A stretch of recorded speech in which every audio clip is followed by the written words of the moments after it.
proyecto que dirige Gustavo de Espada y todos estos son los compañeros del proyecto. Bueno, dice, los desbordes del Marqués de Sade, que le valieron cárceles y castigos sin fin, además del público denigramiento que le dispensaron a raudales los bien pensantes del siglo XVIII, fueron considerados en primera instancia, que duró docenas de años, como brutales delirios pornográficos. Se tardó en adjudicarle un epíteto algo más atenuado, delirios eróticos, por ejemplo, nunca poéticos, lejos parecía de merecer semejante calificación. Se tardó, por un lado, en simpatizar con su despiadado destino. Osvaldo Lamborghini, porque gran parte de cuya obra parece situarse en la tradición sadiana, hoy no sería encarcelado ni penado por las feroces imágenes sexuales que constituyen el hueso duro de sus narraciones, y por el otro en reconocer, como lo hizo brillantemente Roland Barthes, otros relieves en su programa narrativo, en particular lo fantástico de sus figuraciones. Pero lo que ante todo Barthes reconoció, precisamente por el lado de la fantasía, fue que lo esencial de la obra de Sade era un violento antagonismo con cualquier tipo de verosimilitud.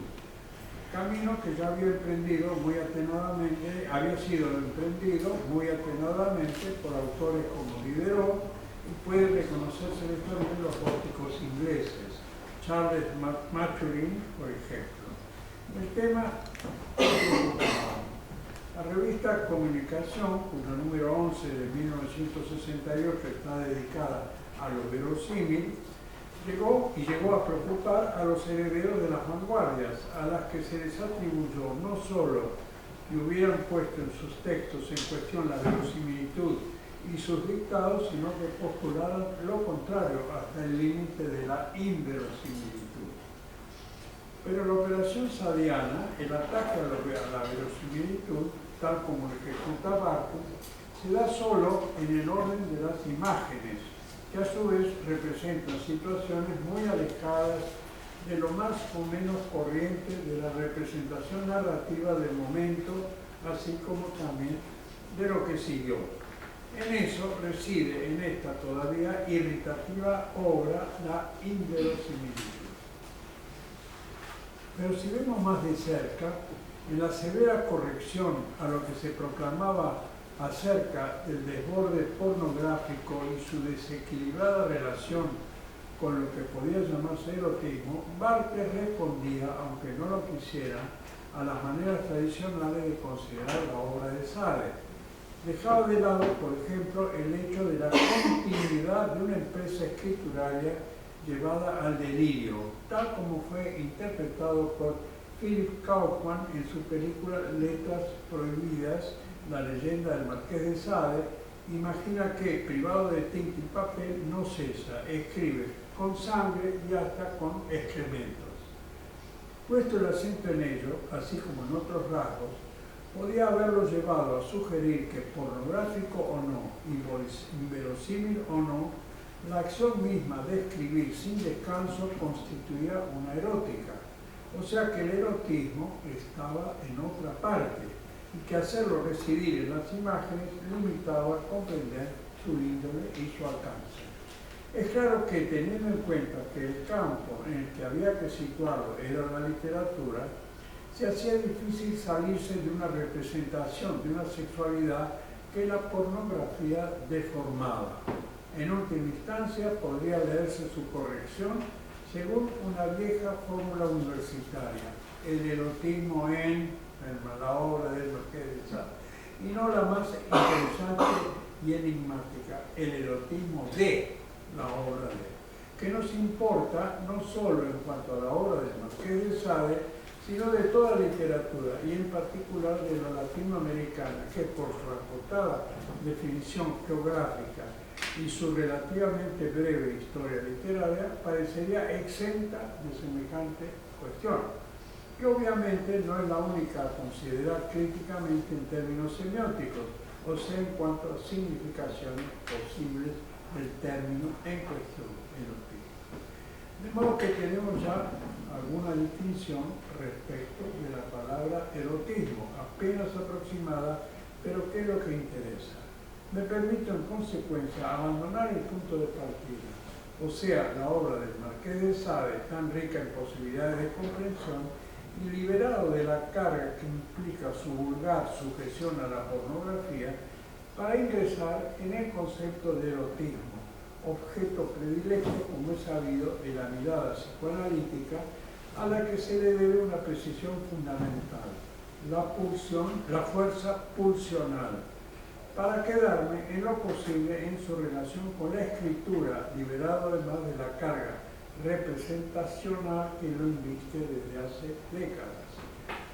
Sin embargo, no puedo abandonar del todo lo que enseña la obra de Sade, en la que, según lo apuntado someramente, lo irrefrenable es un rasgo erótico básico que sin duda se advierte también en otras obras, la de Proust, por ejemplo, o en estas tierras, la de Gálvez, por no ir demasiado lejos. La palabra erotismo, que es lo que ahora interesa, y como si fuera necesario decirlo, procede de la figura mitológica que los griegos llamaron Eros. En principio se podría pensar que indica una pertenencia o una adhesión, como el catolicismo de católico, el comunismo de común, el barbarismo de bárbaro y así siguiendo. Obviamente, si bien configura su significado específico a partir del significado del término del que procede, lo varía y lo proyecta, porque eros es una cosa y erotismo otra. ¿Y acaso lo que extrae no es la totalidad de sus aspectos, sino alguno en particular?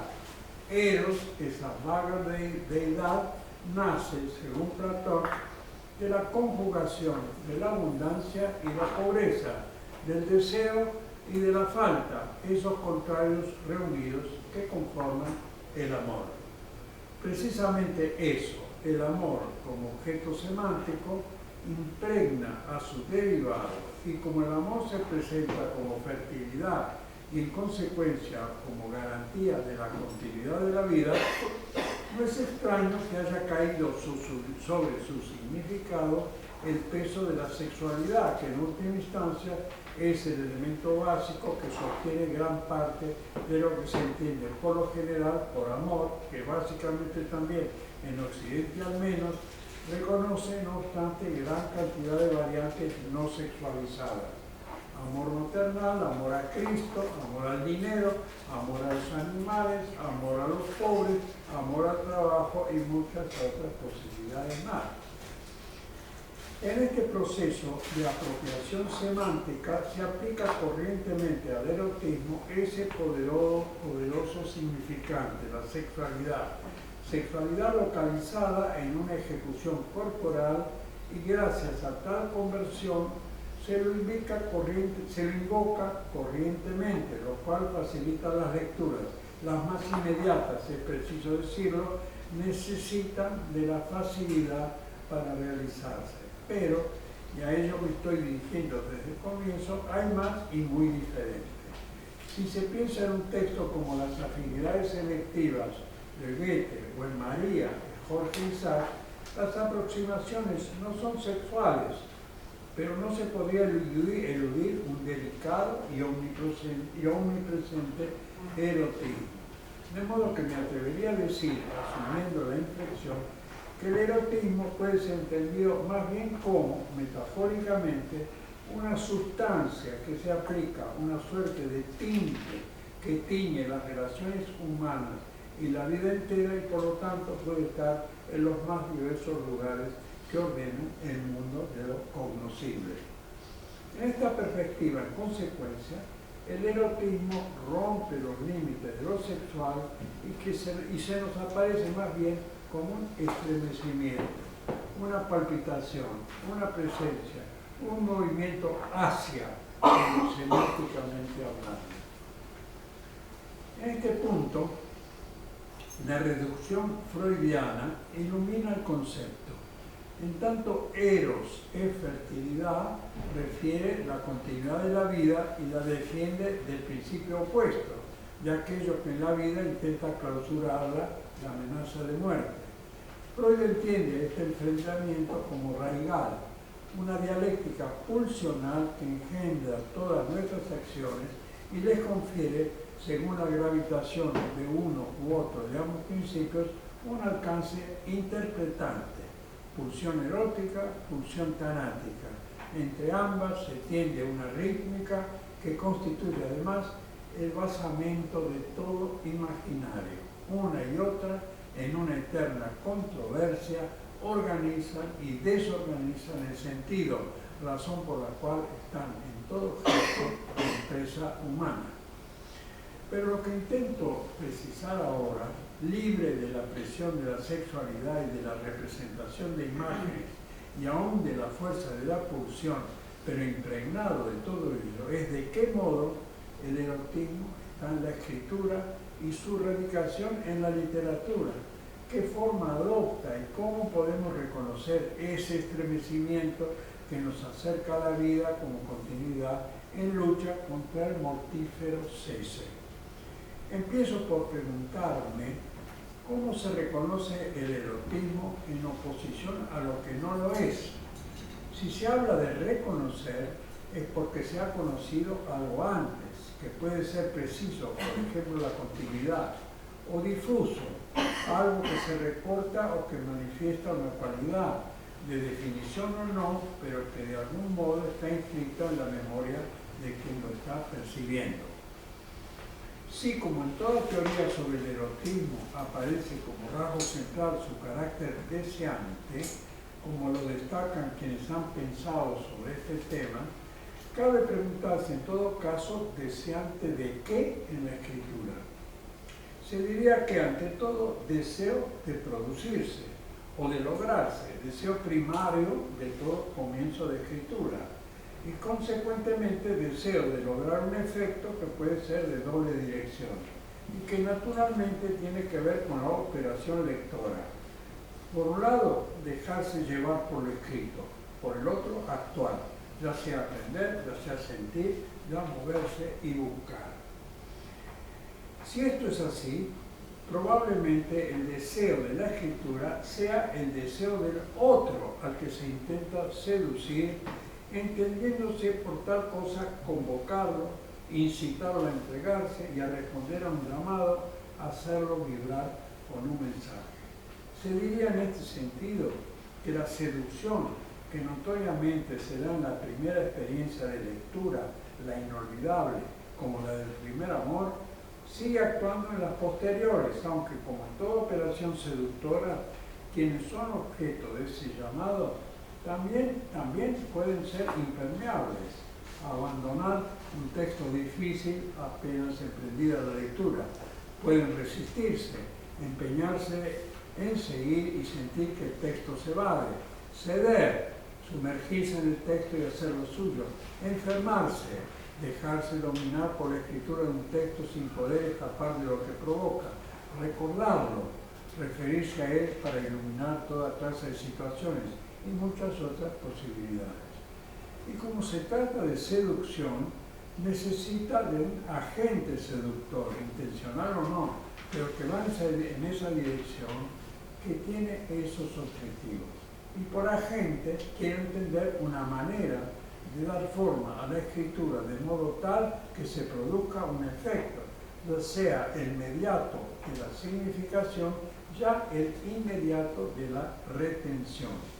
Me animo por consecuencia a decir, como una inicial distinción, que hay escrituras blandas, convincentes, acunadoras, capturadoras, sirenaicas, absorbentes, esas que no se pueden abandonar, lo erótico por excelencia, y escrituras duras que convierten la seducción en forzamiento y en violencia e intentan obtener tal efecto reafirmándose a sí mismas, de erotismo oculto o de acción diferida.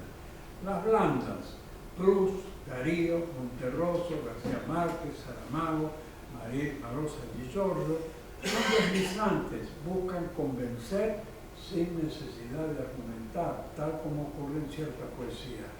En las duras, Góngora, Borges, de Sama Lima, Girondo, Onetti, porque son abruptas, el erotismo puede estar escondido, como el oro, y hay que buscarlo, extraerlo de las profundidades de su emplazamiento. Pero también puede ser que no oculten nada y por el contrario, en la afirmación, en la adulteración del lenguaje, proclamen la necesidad de un triunfo de lo tanático. Ello también se saca que en el campo propio de la escritura se dirime el conflicto entre ambos principios. No importa si las imágenes que trasladan situaciones generan identificaciones estremizadoras, el patetismo neutraliza lo erótico, la estridencia mata el efecto. Importa en cambio un suceder inadvertido, ese modo de ser llevados que encuentra un puerto de encuentro donde habita el ser, o sea, la vida misma que le gana en esta instancia un instante a la muerte. Tal vez, si esa distinción nos permite acercarnos a los textos, puede establecer al mismo tiempo una relación con nuestra propia vibración erótica, de manera tal que el erotismo en ellos percibido se correspondería con nuestra propia vibración visceral, cerebral, intelectual, sensorial. En el encuentro de ambas corrientes se produciría un estremecimiento que nos permitiría reencontrarnos con nuestra sexualidad y al mismo tiempo tomar distancia de ella. Quizá de ello, pero claramente poniendo el acento en la lectura y hasta en el lector, habla Barthes cuando enfrenta el placer del texto con el goce. El placer conforma, que el goce conmueve, pero ¿en qué del texto pone una y otra categoría? El placer en la identificación con el decir del texto, el goce en la compenetración con la escritura del texto. En suma, la identificación deserotiza, la compenetración hace lo contrario. El erotismo está ahí entonces en un haz integrado por escritura, efecto, goce. ¿Cómo verlo en el ámbito en el que proponer esta reflexión se ubica en la literatura latinoamericana? ¿Cómo configurar una crítica a partir de estos presupuestos? Se trata, creo, la crítica inicialmente de miradas que distan de ser inertes. Las miradas están saturadas. No se ve simplemente lo que está ante los ojos, sino lo que se puede ver desde la memoria albergada en los ojos. Si la memoria visual se atiene a las modulaciones de la escritura, puede encontrar la fisura, el hueco por el cual puede vislumbrar ese erotismo del que estamos hablando. Puede en consecuencia atravesar los límites que sin éxito oponen la representación, porque es en ese modo de erotismo que reside el poder que llamamos literario y que nos entrega la palpitación necesaria para alejar al espectro. El instante del corto y la instancia de la lectura suspenden el transcurso, detienen el tiempo y demoran la muerte, sostenía, creo, el perdurable Freud. No tengo por qué opinar en contra.